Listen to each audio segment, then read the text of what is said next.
Buddy Dr. Rayford from Vet Triage. We are going through this issue of JAVMA, July 15, 2015, talking about the perioperative red blood cell transfusion requirements for various surgical procedures in dogs, 207 cases. This comes out of the University of Missouri Veterinary School. The objective, comparing perioperative red blood cell transfusion among dogs undergoing liver lobectomy, splenectomy, partial gastrectomy, rhinotomy, thyroidectomy, perineal herniorrhaphy, and intrathoracic surgery. Retrospective study, 207 dogs. Liver lobectomy, splenectomy, partial gastrectomy, rhinotomy, neoplastic thyroidectomy, perineal herniorrhaphy, and intrathoracic surgery. Transfusion requirements included packed red blood cell transfusions, whole blood, bovine hemoglobin-based oxygen carrier, and they evaluated survival at 2 weeks after surgery. Results found that patients undergoing splenectomy and liver lobectomy were significantly more likely to receive red blood cell transfusions when each was compared with patients undergoing all other procedures. A significant association was found between body weight and perioperative red blood cell transfusion, with a greater odds of transfusion as body weight increased. Dogs receiving red blood cell transfusions perioperatively were significantly less likely to survive 2 weeks after surgery. Conclusions were that dogs undergoing splenectomy and liver lobectomy may require blood transfusions. And the idea here is that veterinarians who are going to dive into these surgeries ought to have red blood cell transfusion products available to them in case the patient needs it. Introduction. Hemorrhage in surgical patients may be related to surgery, trauma, or cancer. Factors that influence the decision for transfusions in a surgical patient include packed cell volume, estimated volume of blood loss, clinical signs showing inadequate oxygen delivery. Surgeries associated with the risk of hemorrhage include partial gastrectomy, liver lobectomy, splenectomy, intrathoracic surgeries, including congenital vascular abnormality revisions, pulmonary mass excisions, heart-based mass excisions, and then extra-abdominal and extrathoracic surgeries, including neoplastic thyroidectomy, rhinotomy, and perineal herniorrhaphy. Materials and methods. They gave transfusions when the packed cell volume was 24% or less, hypotension despite aggressive fluid therapy, and a PCV of less than 30%, acute hemorrhage with over 20% estimated total blood volume loss, or clinical signs including tachycardia, tachypnea, bounding pulses, ventricular tachycardia, altered ventilation, pale mucous membranes, prolonged capillary refill time. Perioperative whole blood transfusion, packed red blood cells, or bovine hemoglobin-based oxygen carrier transfusion requirements were the options. Results. Liver lobectomy, splenectomy, thoracotomy, median sternotomy, neoplastic thyroidectomy, rhinotomy, perineal herniorrhaphy, and partial gastrectomy procedures were performed. Median age 9 years, 37.7% were spayed females, and then 40.6% were castrated males. Most breeds, mixed breed at 22.7%, miscellaneous breeds at 29.5%, Labradors at 15.5%, then a bunch of others. Median body weight 26.7 kilograms. The median body weight differed significantly among surgical types. There was a significant association between the need for a transfusion and the surgery type, survival rate at 2 weeks after surgery, and the body weight. The odds of transfusion increased with body weight. 23.2% required perioperative packed red blood cells, whole blood, or bovine hemoglobin-based oxygen carrier transfusions. A significant association was identified between red blood cell transfusion and surgical type. Compared with splenectomy, all other surgeries had lower odds of transfusion. Compared with liver lobectomy, all the procedures had lower odds of transfusion. Compared with intrathoracic surgery, all others had a higher odd of transfusion. 83.6% survival. Of the total dogs that did not survive to 2 weeks, 79.4% were actually euthanized due to poor prognosis. For those patients not requiring a transfusion, 90.6% survival. For the population that received transfusions, 60.4% survived. The number of dogs that received blood transfusions and survived in each surgical category was determined, and there was no significant difference between survival rate between surgical procedure in the intrathoracic category.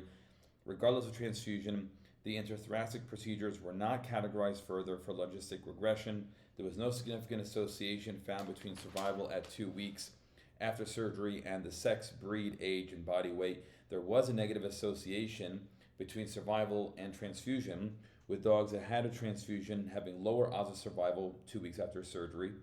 There was a negative association between survival at 2 weeks after surgery and surgery type, irrespective of red blood cell transfusion.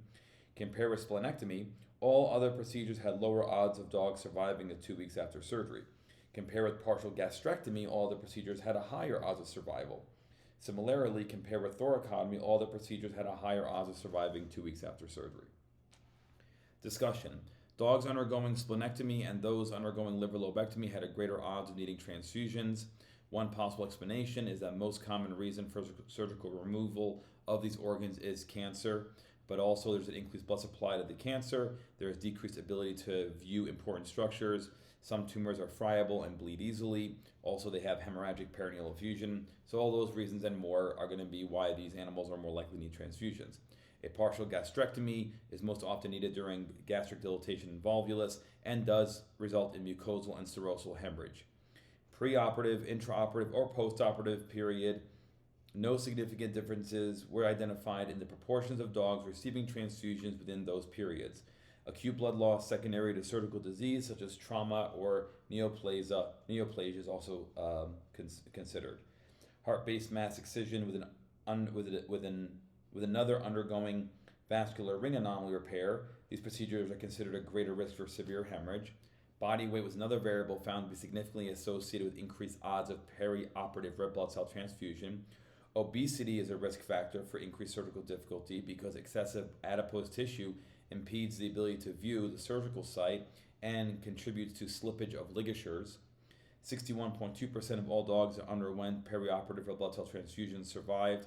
This result is similar to another study in which 61% that received transfusions survived to discharge. Another study had 15 dogs and cats receiving 19 transfusions with a 60% survival to discharge from the hospital. And then another study, only 47% of dogs receiving transfusions survived. In this study, survival rate at 2 weeks was inversely related to receiving a blood transfusion, meaning that those undergoing perioperative red blood cell transfusion had a decreased chance of surviving 2 weeks after surgery.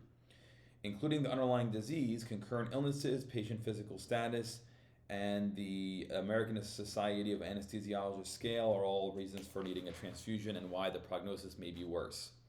Another study developed a transfusion need scale on the basis of current hospital transfusion practices and human literature in 1989. This scale assigned point values to criteria including anemia determined by packed cell volume, history of rapid blood loss versus gradual decrease in blood production, need for anesthesia, clinical signs related to anemia like weakness, tachypnea, and tachycardia. It was concluded that although the scale identified many patients that required transfusion, most patients were assigned inappropriately high scores, meaning the need for transfusion on the basis of clinical appearance. So scales like that may not be that accurate for us. Issues with this paper, they mention here retrospective nature. There's variation in the sample size within surgical groups, and they chose specific surgeries based on what they did at that hospital. Again, it's always a problem with retrospective studies where even though they have a large number of dogs here, 200, it's not great because they're not standardized. So that's the problem with retrospectives. 79.4% of non-survivors were euthanized because of poor prognosis, resulting in continued decline despite efforts to stabilize the patient. So yeah, I mean, for veterinarians, you can do some of these surgeries as long as you're comfortable. I tell folks all the time during my lectures to, get a cadaver and practice some surgeries. It's great for people who can't afford to go into specialty, who don't have access to specialty care. You should be able to perform these surgeries, assuming, though, of course, you have the right monitoring, anesthesia, post-operative care. You don't want a surgery that went well to not go well afterwards because you didn't support the patient sufficiently. So try to have our blood cells available. And for pet owners, just realize, again, when you hear this, if you're listening to this, it's not that if you get a blood transfusion with your pet, your dog's going to die. It's that the reason for the less survival is because those animals typically are sicker. They have other factors going on, which is what affects their prognosis. But anyway, we need larger studies that are more controlled than this one, but it's an interesting one because obviously I'm a surgeon, so I find this interesting. All right, guys, we'll see you again in the next video. Take care.